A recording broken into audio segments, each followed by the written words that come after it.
Hey everyone, Reid Henrichs with Battle Ridge, and the purpose of today's video is to talk about downfalls of effective fighters. I get emails frequently from guys in the military that are deployed, either Afghanistan or any other combat zone out there that we've got troops, and police officers as well. I get emails from guys all the time venting their frustrations about certain things and asking advice. So this video is directed towards our military and law enforcement, but it can also be for some of you out there that may have been experiencing these feelings as well.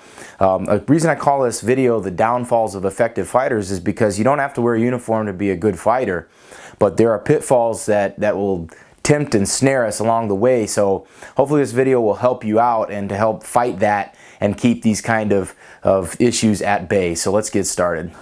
One of the big downfalls of effective fighters are feelings of irrelevancy. For example, sometimes you may hear some guys say, well, I can't really change anything. It won't matter. Nobody cares. We're over here and they're just ignoring everything that's going on. I'm trying to fight the good fight every day, but no one seems to care. This is very common in the military. I've served in the military. I was 4 years in the Marine Corps. I was an 0351 anti-tank assaultman.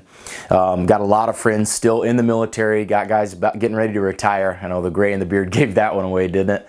But there's plenty of other guys out there, and even in law enforcement, you'll see guys going and hitting the street every day, doing good things, arresting violent criminals and that. But then they keep seeing the same guys again and again and again. They catch them, they release them, they catch them, they release them. And you get these feelings of irrelevancy. Oh, no one cares. It's just futility. In other words, your job doesn't matter. Well, this is a big pitfall for people in high-stress professions like law enforcement and the military. Although, I'm sure this crosses over into many other professions as well. As a firearms instructor, there's many things that I wish that I could do to get people to carry their gun every day. Like if I see somebody at the end of class, which doesn't happen often, but it does happen, someone unloads their gun and puts it in their bag after spending 2 days and hundreds of dollars learning how to use that gun, they render themselves impotent. So this feeling of futility, like no matter what I say or do, is it going to reach people? This is a very common thing amongst fighters. This is very common among people that try to make a difference in other people's lives that you wish you could do more. Well, I've got news for you guys out there in the military and law enforcement and elsewhere. What you do does matter, and what you do does mean a lot to not only myself, but to our entire cadre and circle of friends.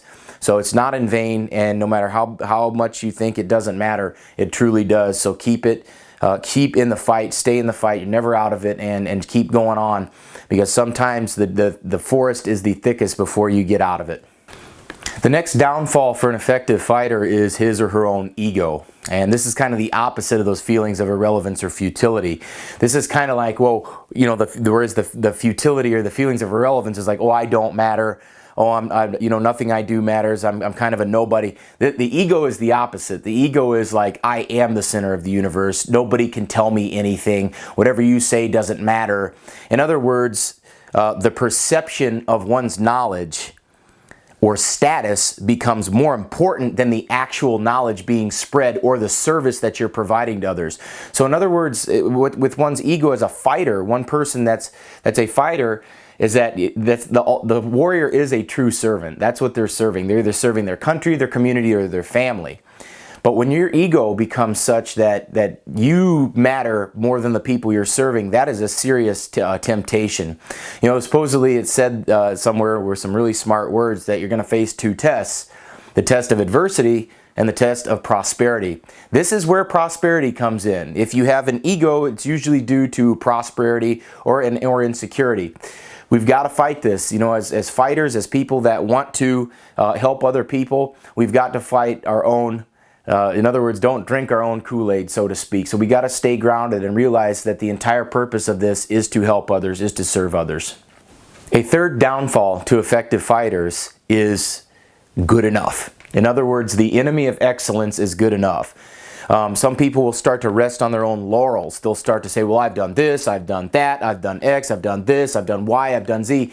And they really don't seek out other things. So this is a big problem with people. And it's very tempting sometimes when you get to a certain level of proficiency, you get to a level of excellence, especially guys in the military.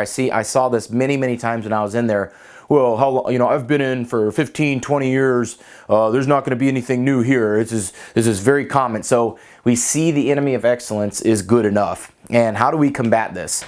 Well, we have to combat this by understanding that we were given a gift. And to not give everything that you have to the pursuit of excellence every day is to sacrifice your gift. There's a very good distance runner, Mr. Prefontaine, who said that he's unbelievable distance runner, and he said that to not give your all every day is to sacrifice your gift, and that's something that I always remembered.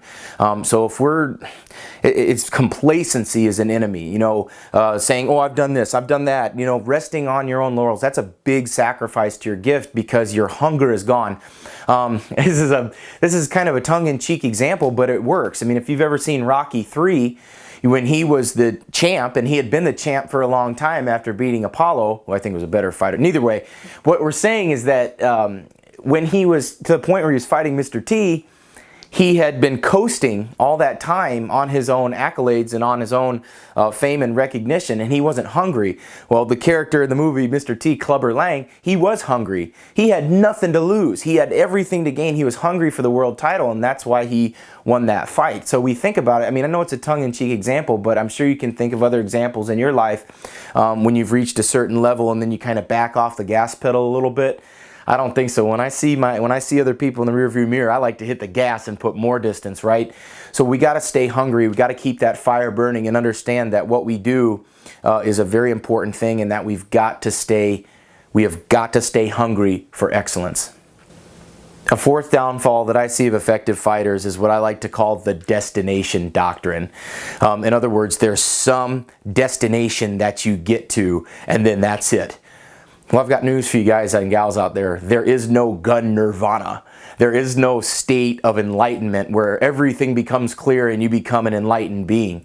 It just doesn't work that way. Some people will call this the path. If you're on the warrior path, or you're on the path of being a fighter, I don't think it's a path at all. I think it is a circle. I think it is a circle. When you eventually come full circle, then you start again. And we continue on doing this. There is no destination at all. When we think about effective warriors, especially the samurai, they fought in a circular motion, because if you're in a circle, you're continually in motion. There is no destination. It's a constant pursuit. And when we think about being an effective fighter, it's once again, it goes back to the earlier point that we made. It's easy to rest on your own achievements. It's easy to rest on your own experience level. And it's easy to rest on a certain level of proficiency and say, oh, it's good enough. What I've got is good enough. That's not to say don't be content. But what I'm telling you is that everything goes around in a circle, and we have got to stay on it. This is not a linear path. This is not I start at point A and end at point B. It's I'm here and around the circle we go. Let me give you an example. Had a student not too long ago tell me, Reid, I made big improvements in my pistol shooting. I'm really happy about that. I've done really good. I was like, okay, that's great. So I assume that you were working with your gun hand and your support hand, right? He goes, well, no, I did mostly two-handed stuff. I said, okay, so you're good two hands. How about we start that circle again with your gun hand? And then once you get really good with that, then we'll start that circle again with your support hand. He's like, well, what do I do when I get good with both my gun hand and my support? I said, start over. If you found the information in the video helpful, subscribe to the channel, follow me on Facebook. And if you want to learn the mental, physical, and spiritual components of being a good fighter, along with all of the cool gun shooting, come on out to Valor Ridge and we'll teach you how to do that. This is Reid Henrichs with Valor Ridge, reminding you the lessons that we learn are written on the tombstones of others. We'll see you on the ridge.